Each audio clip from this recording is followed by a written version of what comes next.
Hey everybody, this is Sam with Wrestling Overtime, and we're coming back at you for the January 10th, 2020 edition of WWE Smackdown on Friday night with Fox. They're in Evansville, Indiana, and I can't help but make a comment on Corey Graves and Michael Cole.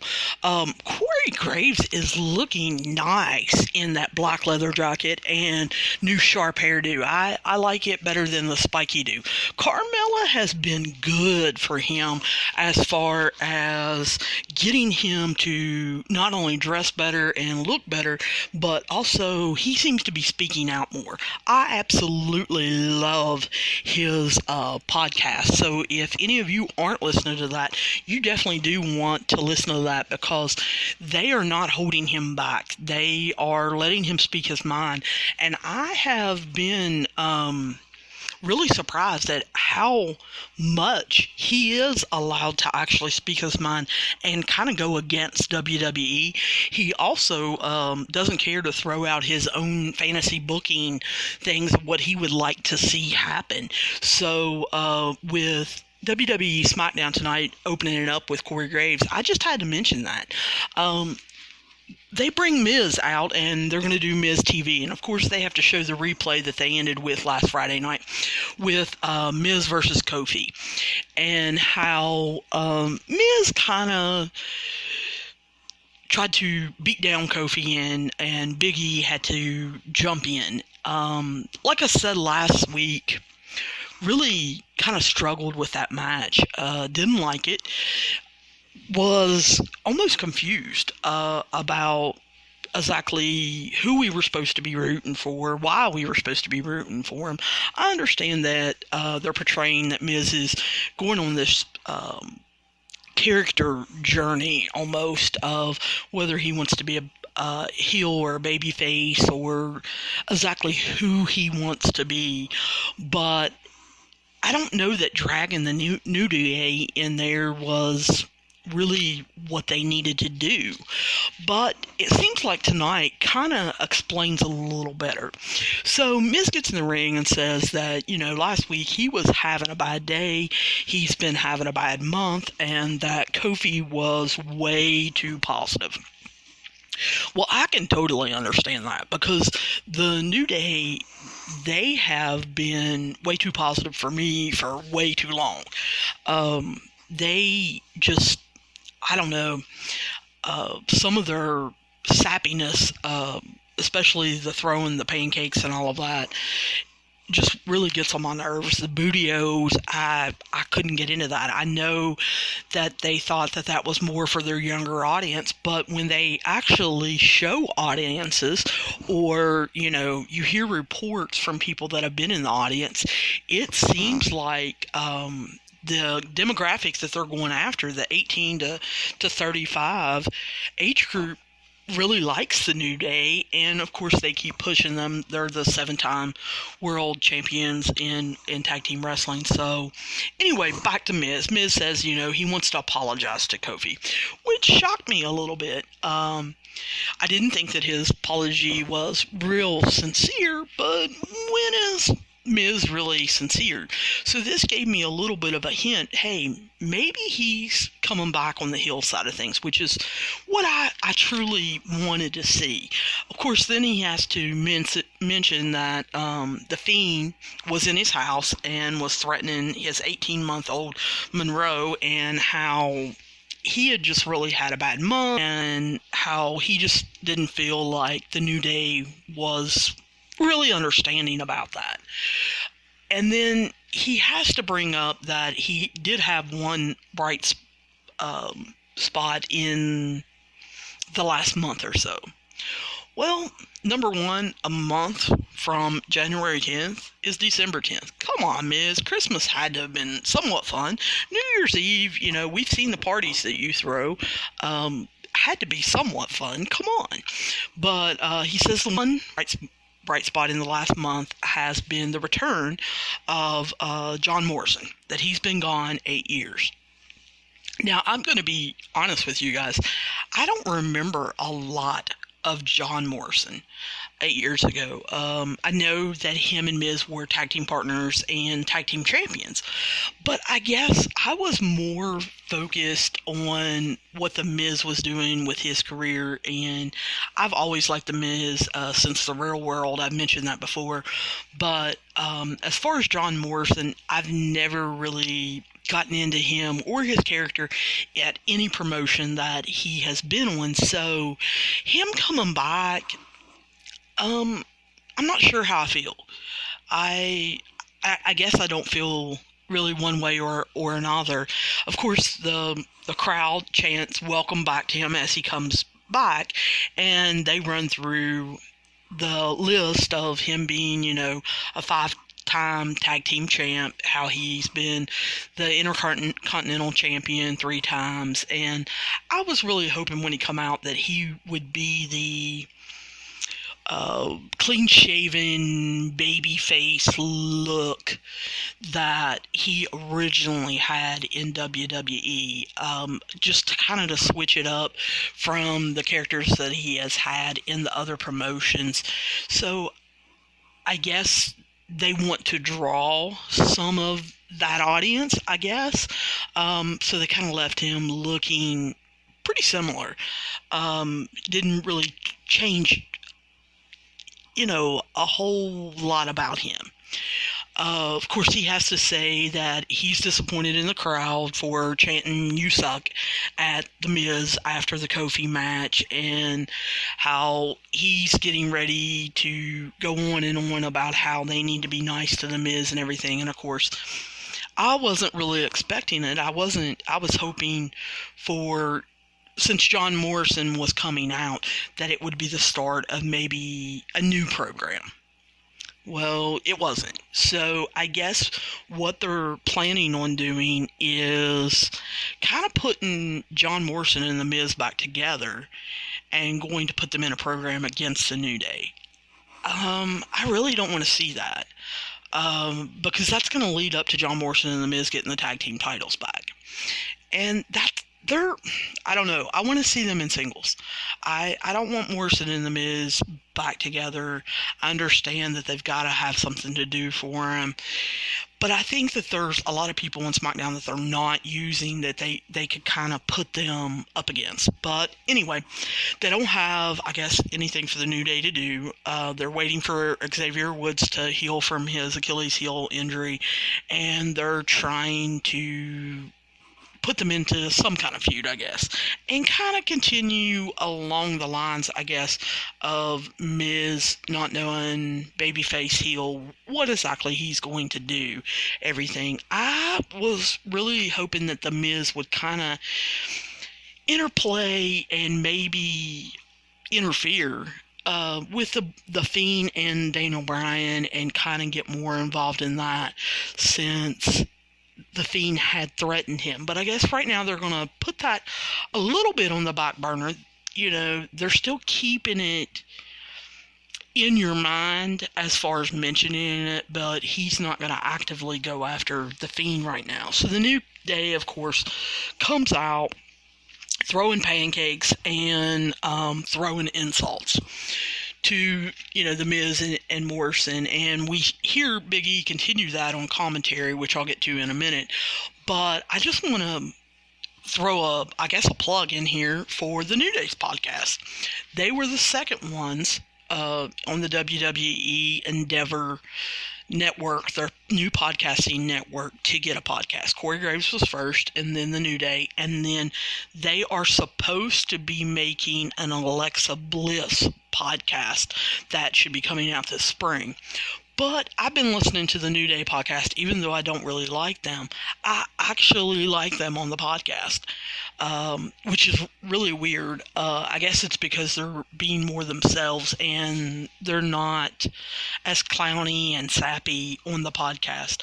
I've really enjoyed their first couple podcasts, them kind of telling the story of how they all got put together, how they were supposed to be heels, but actually the the fans' reaction and the pops that they were getting from the fans, that's actually what made Vince turn them babyface. They enjoyed being heels, but because the crowd, they kind of turned them. And so I, after listening to that in the podcast, was kind of excited to hear them throw some insults out. And I thought, if they can only get rid of the pancakes next, I really would enjoy if they would turn heel. But I like a heel Miz. So, what is WWE going to do here? They have Kofi sit down. They get the microphones and they're starting their promo. And he says that, Miz is changing. He's going from cool Miz to obnoxious, annoying Miz. Well, I hate to tell Kofi, cool Miz was still obnoxious, and obnoxious Miz is cool Miz. I really like Miz, so I just really did enjoy that interplay and everything. And then when they said the people were right, you suck, of course the match is made, and we're gonna have a rematch, Miz versus Kofi, and I'm not real excited about it. I was excited when they came back from commercial and I saw that Morrison and Big E were on commentary. I wanted to listen to that. That's probably what kept me from fast forwarding through this match a little bit, because I wanted to hear their commentary. I really like John Morrison calling him the old day, how they needed to change their gimmick up. They needed to get some, new spice in their routine and everything, and go back to being the New Day instead of the old day. Then they started talking about the tag team of the decade and how Morrison felt that he was the tag team of the decade, which didn't make sense. He hasn't been there for 8 years. And so Big E kind of pointed out that, no, really, the New Day has been the tag team of the decade. And as much as I want to disagree with that, you really can't. There's the 7-time tag team champs. They really have kind of held the tag team division together in WWE. And even though, like I said, I don't really like their gimmick, you have to give them props for running with them, being 3 guys that really were low end, not getting on the show, not having anywhere to go, possibly getting fired, and them getting together and putting this gimmick together and really running with it for several years. I mean, you got to give them props for that. You really do. So, as I was listening to the commentary, I kind of noticed Miz was slow. And I started thinking, is he being slow on purpose and accentuating, hey, I'm going through this change, I'm having a bad time of it? Because he did. In the ring, he really, really looked slow. So I wanted to know, hey, is this, part of a work, or is this a shoot, or what is this? Well, during the match, I caught, there were a couple botches by The Miz. Kofi goes to clothesline him at one time, and I mean, The Miz is falling back before his arm gets anywhere near him. I mean, his arm's probably a good foot away, and Miz is already falling back like he's taking the clothesline. And so, just really think that he was, too fast on that drop. And then when Kofi got up on the ring post, on the ring ropes, and was looking to take him out with a crossbody, again, almost looked like Miz botched that up a little bit. So I just almost think that Miz just wasn't on it tonight. I think he was slow. I don't think that was a work. I don't think that was, his character or gimmick coming through. I think he was off tonight because, like I said, he had 2 botches, and, he just looked slow in the ring. he didn't talk a lot when they were sitting in the chairs. He let Morrison do a lot of the talking, and that's kind of un-Miz-like. So, just wondering if he was sick, not feeling good, or, he's got an injury or something like that. I enjoyed, that Morrison brought up about families and Miz family being threatened, and kind of throwing it back to Big E. Do you have a family? And of course, he is one of the few wrestlers in WWE that's been there a while that isn't married, doesn't have a lot of kids. And, he makes that clear on the podcast that, when he's home, he's, busy trying to watch movies or just kind of get away and be alone, and that he doesn't have anyone to really turn to and everything. So I thought that was interesting that Morrison brought that up. And then, of course, he had to bring up the fact that when Kofi had his 6-month reign as the world title holder, that he didn't give Big E any shot at the title. And of course, Big E said, no, we're a brotherhood. We talked about it. We, made a pact that we weren't going to go after each other or anything like that. And Morrison made it very, very clear that he and Miz are separate people. That yes, they are friends, and yes, they are close, but they are separate people. And I think we need to remember that in the next couple months, because I'm sure at some point they're going to have Morrison turn on Miz and it be almost like a Seth Rollins, Dean Ambrose thing. So we need to remember that part and really be aware that's pretty much, coming. I enjoyed that when Miz is come back, kind of started taking place in the ring, that they started focusing on Kofi's knee, with Miz delivering several kicks to his knee and then putting him in the figure 4 lock. And I started to wonder, hey, is WWE actually paying attention now to AEW and NXT and how they are telling stories in the ring by going after certain body parts and showing that,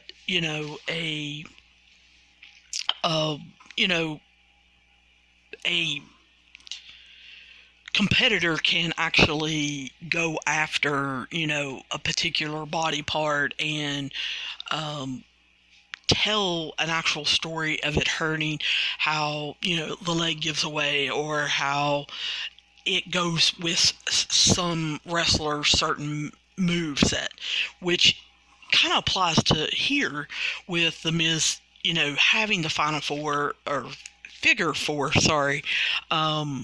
in his arsenal, how he kind of uses that to hurt Kofi's knee a little more.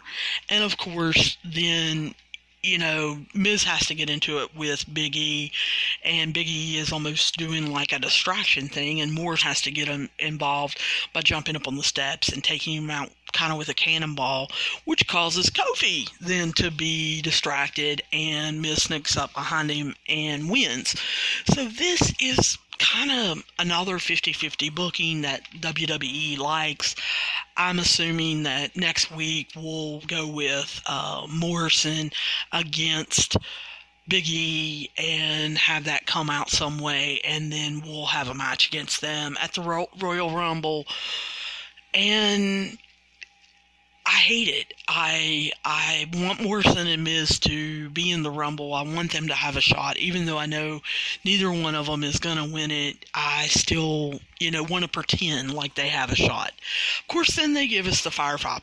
I don't know why I can't speak tonight. They give Firefly Funhouse. And, of course, Daniel Bryan's picks on the wall now with his eyes X'd out, and I was kind of excited to see that. I thought, well, maybe the Fiend is kind of getting done with him.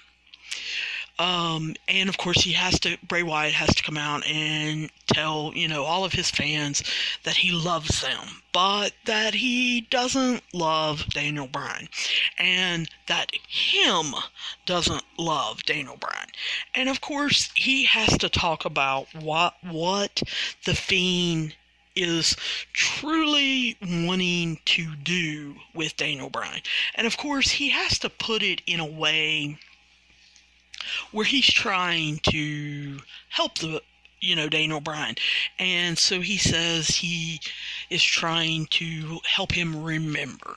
And so WWE chooses to show flashbacks of the Wyatt family and Daniel Bryan being involved with them, and then how the Fiend wants to change Daniel Bryan. And it shows flashbacks of the Fiend ripping Daniel Bryan's beard and hair out, and then how he now wants to hurt Daniel Bryan.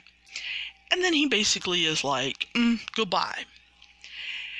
And, they go to commercial, and, I'm sitting here thinking, mulling that over, do I like that segment? Do I not? And I was leaning towards, I don't really like that. But as I was kind of thinking it over, no, that kind of continues the storyline about what the Fiend motive is. And he has had a motive with every person he has went after. So I'm enjoying the story. I've been begging WWE to do kind of a long, drawn-out story. So since the Fiend has come on, I know that he is garnering the most reaction for WWE, the most attention, the most fan interaction and everything. And I understand why. It's a long, drawn-out program, and I am enjoying the ride that they're taking us on. So I'm kind of excited to, see that. So then they advertise the Usos are going to be on backstage on Tuesday night, and I think, they're bringing out the Usos. No. We see Sonya Deville talking to Mandy about her needing to focus on Fire and Desire and them getting back to their winning ways, and how she's been distracted. And of course, they show Mandy, who's a little pretty much unfocused, and she tells Sonya, going out, I've got one thing I've got to take care of, and she pulls a box out of her locker. And, I'm thinking, man, this Otis storyline is going to continue. I can't stand it, but hey, it's going to continue. I'm not going to rant about it. This is what they're doing. Like I said, it's almost like a Kane and Stephanie kind of interaction that they've got going on, the Beauty and the Beast thing. So I'm willing to put up with it. I want to see where it goes. I like Mandy Rose as an actress.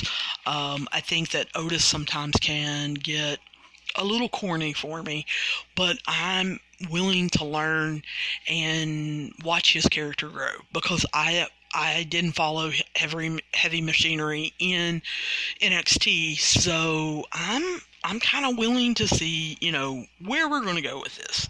So they pop us back into the ring, and I think, well, we're going to see Sonya come out now. No, we can't have Sonya. We've got to have Elias.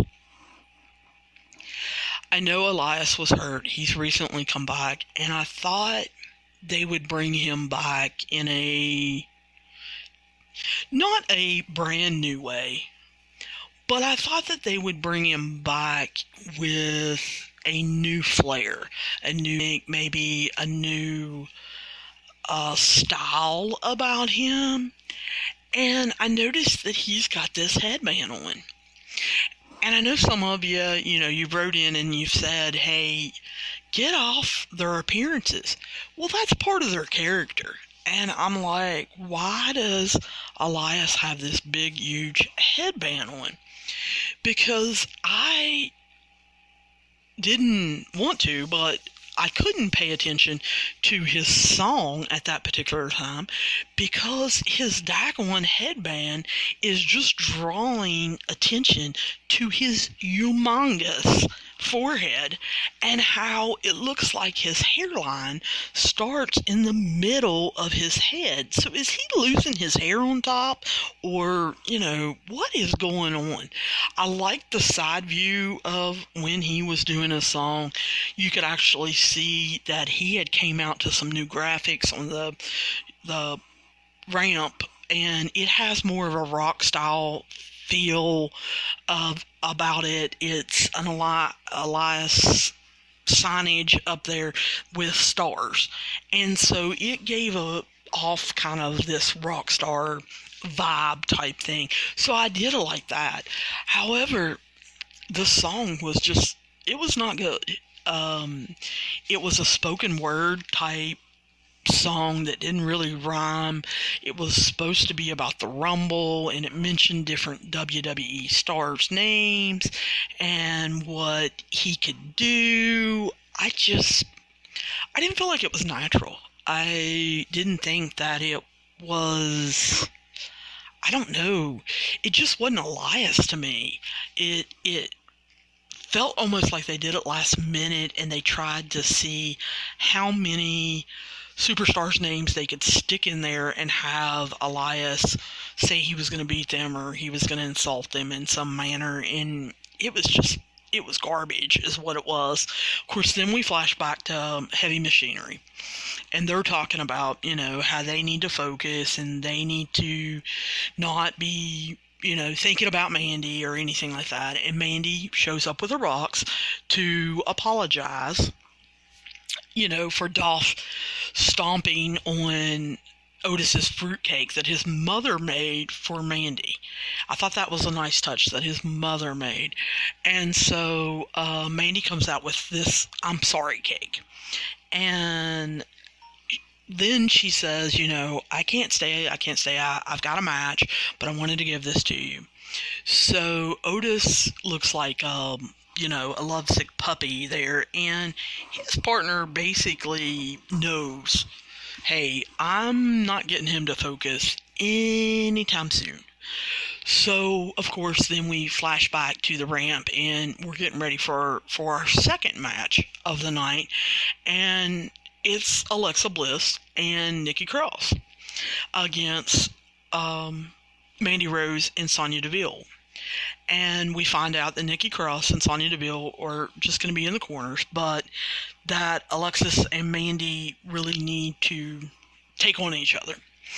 And this is a match where I'm like, again, don't really know who I'm supposed to be rooting for.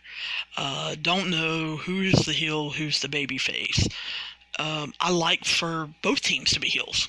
I have said for weeks now, I want Nikki Cross to go back to being a psychopath, a sociopath. I want her going back to being crazy Nikki, and, Alexis being the master manipulator and kind of controlling her and sicking her on people and things like that. I also want Mandy and Sonya to be heels. I want them to be evil. I think Mandy plays that character so well. And of course, Sonya's just a badass. With her having her MMA background, I mean, she is a perfect heel. She can be SmackDown's Shayna Baszler. Just let her be evil. Of course, I love the pose, when Mandy gets in the ring, slides back in, and, Sonya holds out her arms to kind of help her up, and then wraps her arms and kind of keeps them around Mandy's neck, chest, and, gives me a little hope that they're going to go somewhere different with this storyline. Like I said on a previous episode, Sonya Deville was very honest on Total Divas season about wanting to create kind of a love triangle, and her and Mandy having the first lesbian relationship that was going to be portrayed honestly on screen. And so I am kind of hoping a little bit for an eventual storyline that is going to make Mandy choose between Sonya Deville and Otis. And I kind of hope, after seeing Sami Callihan and Tessa Blanchard, I kind of hope that we go for an intergender match and we have Sonya Deville, who is a trained MMA fighter, taking on Otis, because that is more believable to me. And letting Sonya Deville really show off, really entertain us with her mixed martial arts kicks and how fast she can be, and the in and out bobs and weaves, and Otis being slow and taking advantage of that. I kind of want to see that. So I was excited about that pose. I hope that they really take that storyline into consideration and run with it. And then, I really enjoyed Mandy talking and yelling at Alexis. Sure, really telling her that she is not as good as her. And of course, we all know that, Alexis is a trained gymnast, that she is, a world-class athlete and everything. And even though these two have struggled with their wrestling in the past, I thought that they had a pretty good match. I liked Alexis coming back, slapping her, issuing a beatdown, Sonya jumping up on the ring to try to distract Alexis, and then Nikki Cross coming over and Sonya just kicking the crap out of her, and, Alexis then having to hit Sonya. And so I really took this as a positive. And I know a lot of people are going to watch this and trash this match and say, I hate this garbage. I do. I think, however, these four women, we're looking at the future of women's wrestling. They're all very athletic. They're gifted actresses. They have the attitude down and the cockiness. They have the athleticism. They just need to get the ring movements down. And I know that they're not great wrestlers, and I'm not saying that they are. They need practice. They need working. It's going to be a year and a half before they are great. And I hope that they pump Natty for every bit of knowledge they can get out of her. And, they learn from her and other people that are backstage, because I think as young as these four women are and the experiences that they've had, I think they're going to be the next wave, the next future that we're going to see, and I'm pretty excited about it. Of course, then Heavy Machinery's music hits and Otis has to come out and distract Alexis. Of course, Mandy takes advantage of this to pin Alexis, and then we have to see Heavy Machinery eating cake and dancing. This is gross. Mandy kind of played it right by acting kind of like she didn't really know what to do. Whether she was playing coy or what. Them eating cake and licking it and being messy and then also trying to dance. Yeah, it was pretty gross. So I'm not real sure why she was even bothering to look at them. Sonya Deville definitely had the right look on her face as far as what exactly are they doing. So, not sure where this storyline's going to go. But was a little confused that after we come back from commercial break, that our third match was going to be Lacey Evans versus Sasha Banks. Rare that we usually have women's segments back to back, so was really shocked at that. I mean, I can't say any other word. I just was like, whoa, we usually don't have this. So, of course, we have, Lacey come out. I still hate her outfits. I still want her to be a Marine. I understand that she is this classy Southern belle. Totally. Hate the hat, hate the skirt. Really wish that she would come out in, a Marine collar and act more of a classy Southern belle that is a Marine. And I think that's what holds me back from really enjoying her. I like that they're turning her baby face. I feel like that more naturally suits her. She added a salute to her entrance. The music's fine and everything, and I was kind of getting ready to enjoy this match. I like Sasha as a heel, and so I'm pretty excited. Of course, Sasha's music hits, and you kind of think that there may be something wrong when the Snoop Dogg rap part gets there and Sasha's not walking out drawing attention. Hey, this is the Snoop Dogg part, and it's where Michael Cole usually says, oh, Snoop Dogg's her cousin, blah blah blah. But that keeps playing, and of course they start saying, Sasha's making her wait. Well, Bayley pops up on the screen, and of course I still hate Bayley's makeup. I hate that she has that little line in the corner of her eye. I can't stand it up against her nose. It just looks like a big mess that she did and doesn't know is happening.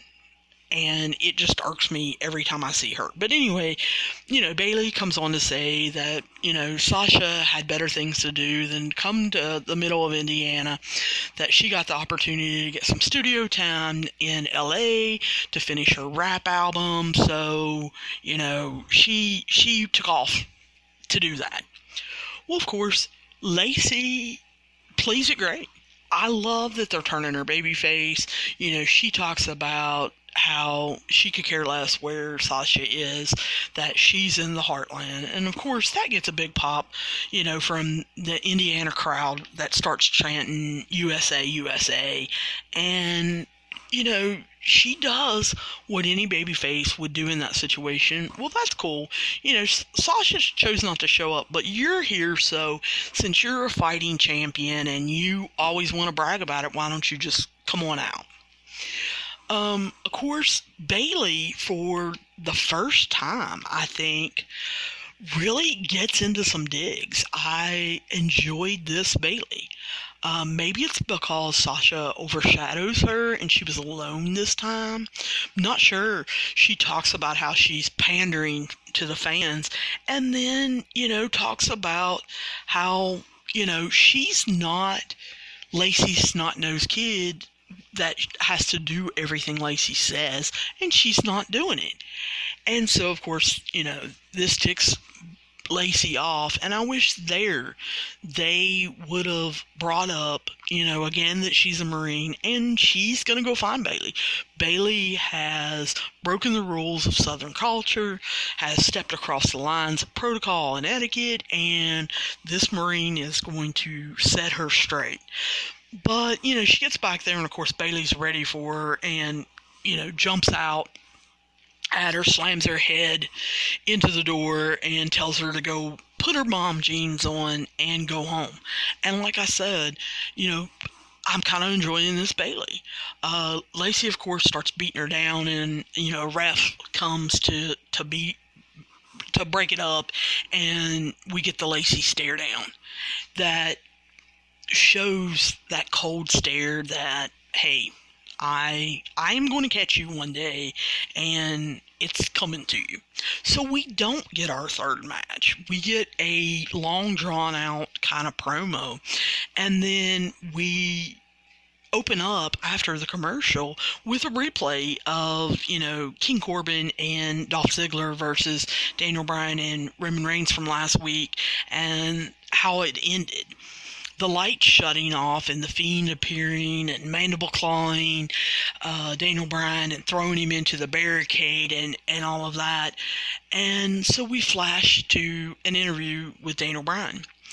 And he goes into what I think is a really nice promo. It's a typical Daniel Bryan promo. His pacing and his attitude was spot on. It was, that he does remember. And what he remembers is that he outsmarted Bray Wyatt and the whole Wyatt family. And that he has changed him. And that he's changed him for the better. And that he knows that the Fiend hates him. But he doesn't care because he now knows that the Fiend isn't going to break him or hurt him at the Royal Rumble, that he's actually going to get back at the Fiend. And then we have Ramblin' Rabbit up here. And of course, I love me some Rabbit. He, has to interrupt and say that he knows the secret for Daniel Bryan to actually beat the Fiend, and how he wants to talk to him and tell him, and we see Bray Wyatt's glove with hurt on it just all of a sudden appear, grab Rabbit, around the head, and says, that snitches get stitches, and kind of go off the air. And we see, Daniel Bryan just pondering this. So, I am really now, into this storyline, because now they brought other characters in. They've shown, Bray Wyatt snapping a little bit with the Rabbit, and how Daniel Bryan is now thinking this through. So I'm into this storyline. I'm, 100% in. I'm looking forward to this at the Royal Rumble. Well, we come back after the break, and we've got Braun and Shinsuke. I don't know what to say about this. I don't know whether they're setting this up for Braun to actually get the title, or somehow to put Sami Zayn's stable of Cesaro and Shinsuke, over. What exactly they're going to do. I hated this match. I absolutely hated this match. I don't know. I can't stand it. I think that Shinsuke should have went back to New Japan. He was unbelievable how they booked him, how they managed his matches, how they got him, involved in different storylines was unbelievable. And I was hoping by pairing him with Sami Zayn that he would become more interesting. With this kind of, program that they're doing with Braun, I think it's just so Braun has something to do, and it's just not working. Of course we have Cesaro kind of interfere, and Shinsuke starts taking over. Cesaro has to throw him his title belt, which he wants to hit Braun with, and because of 50-50 booking, of course, Braun outsmarts him, which I find hard to believe. Not in real life. Braun Strowman in real life is very intelligent, but they haven't portrayed his character being that way. So he outsmarts Shinsuke, and of course wins, and then has to pick up the belt and hold it up. And, we have to hear, roar, get these hands, and all that garbage. And I know he's over, and I know the people love Braun, but to the point where I feel like he needs to go away for, 3 to 6 months, and then come back with new gimmick, new attitude, new whatever, and them just kind of re-establish him. Kind of like the next guy does.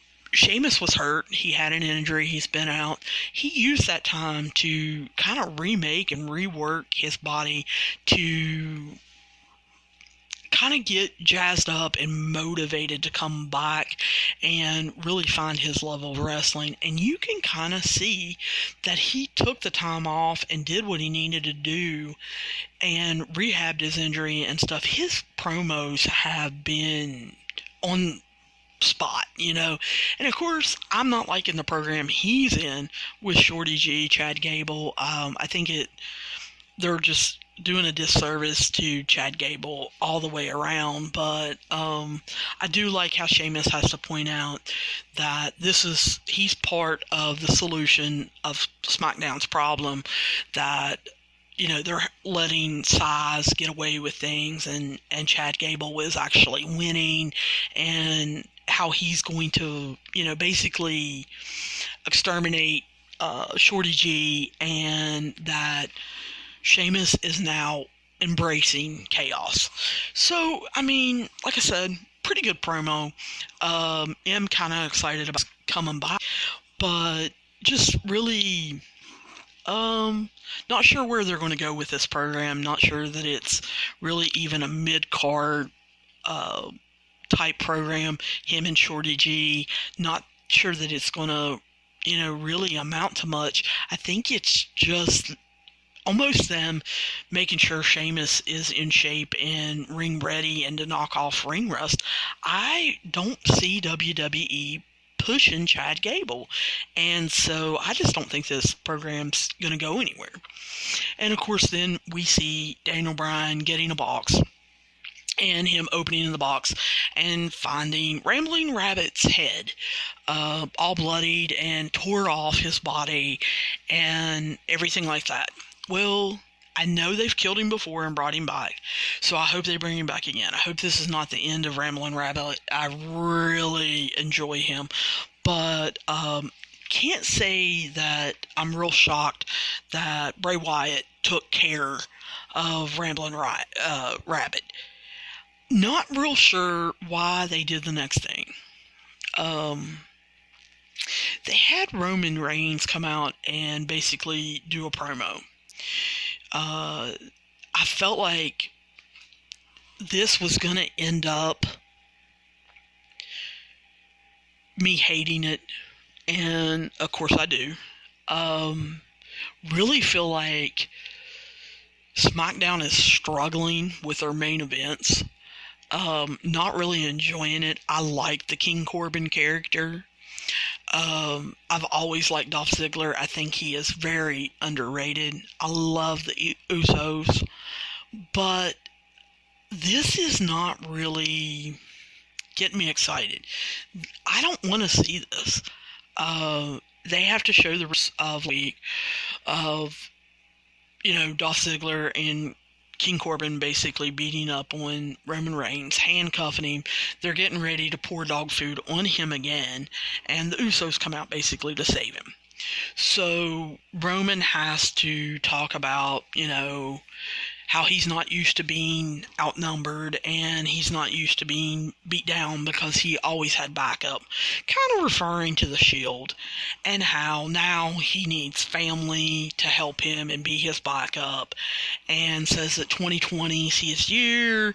He's gonna win the Rumble, and then he's gonna main event WrestleMania for the 5th time. I don't want to see him main event WrestleMania for the 5th time. I don't want him getting the title. I don't want him anywhere near the title.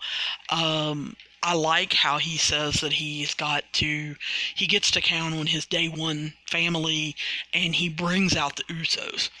So I'm starting to think, well, maybe this promo was just kind of to tie the Usos into the story for anybody who didn't know that that the Usos were Roman Reigns' family.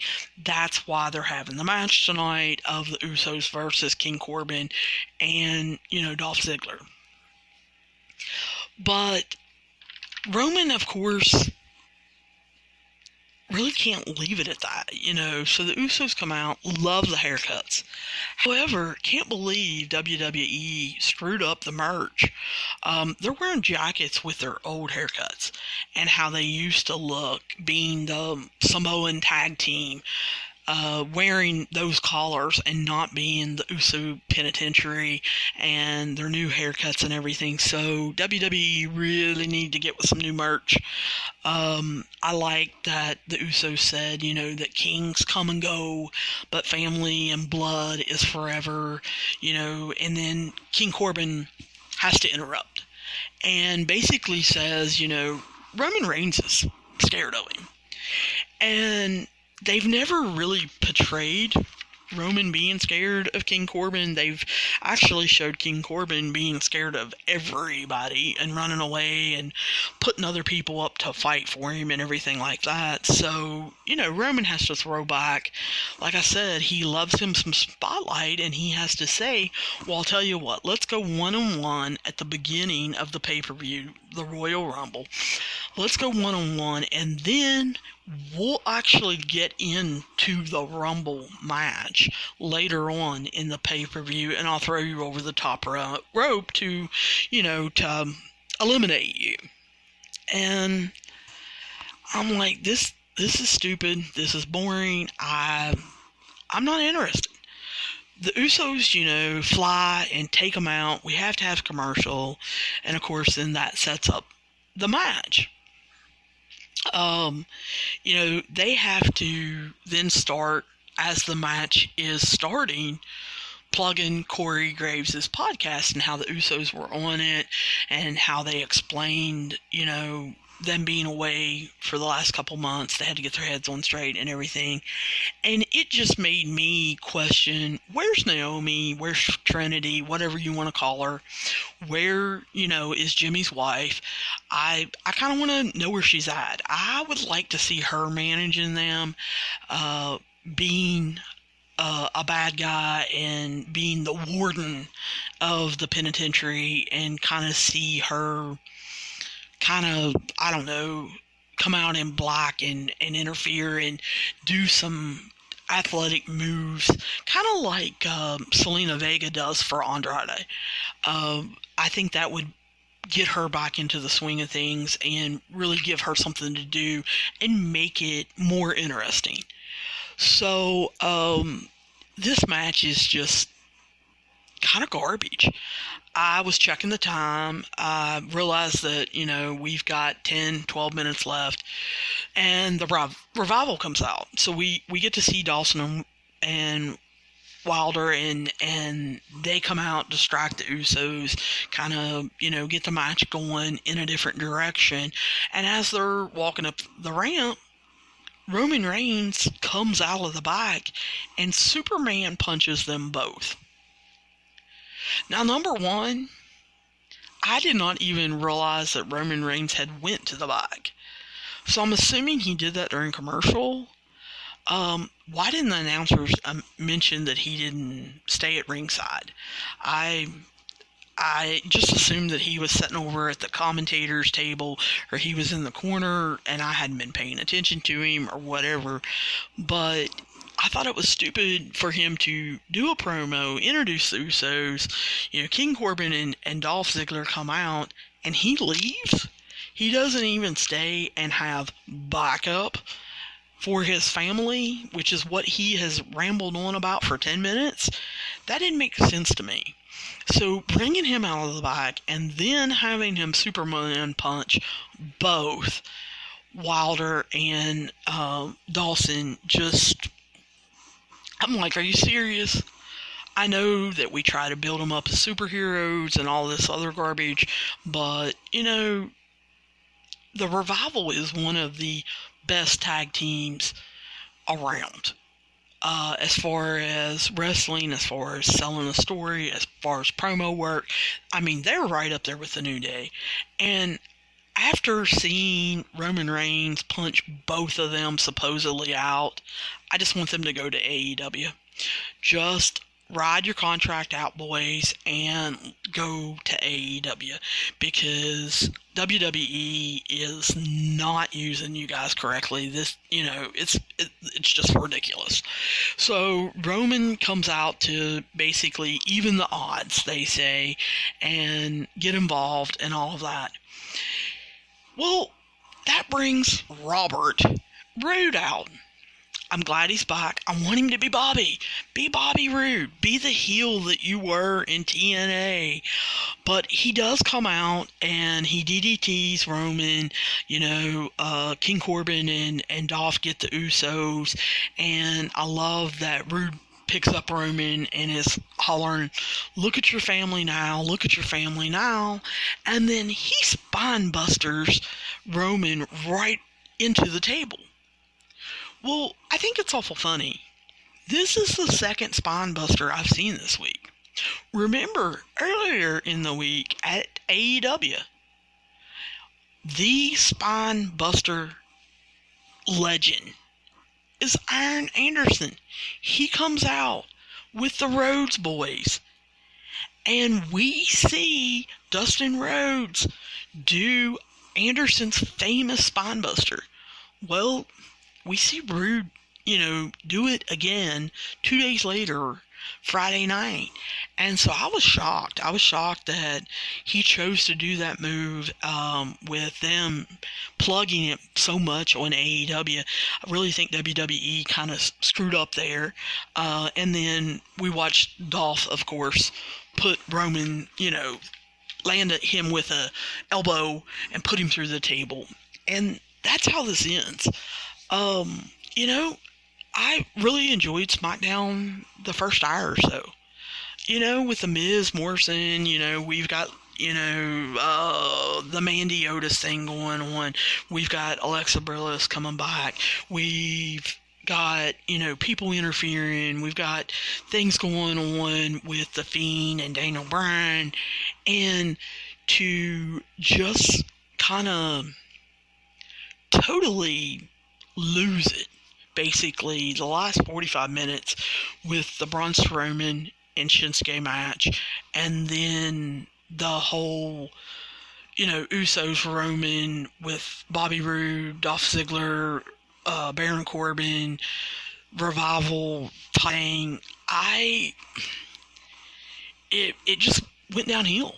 And WWE, with the ratings, has really got to quit doing this. SmackDown is just, I don't know, they're just kind of going downhill. And the Fox executives, I'm telling you, are not going to put up with this. They've got to have a consistently semi-strong 2 hours.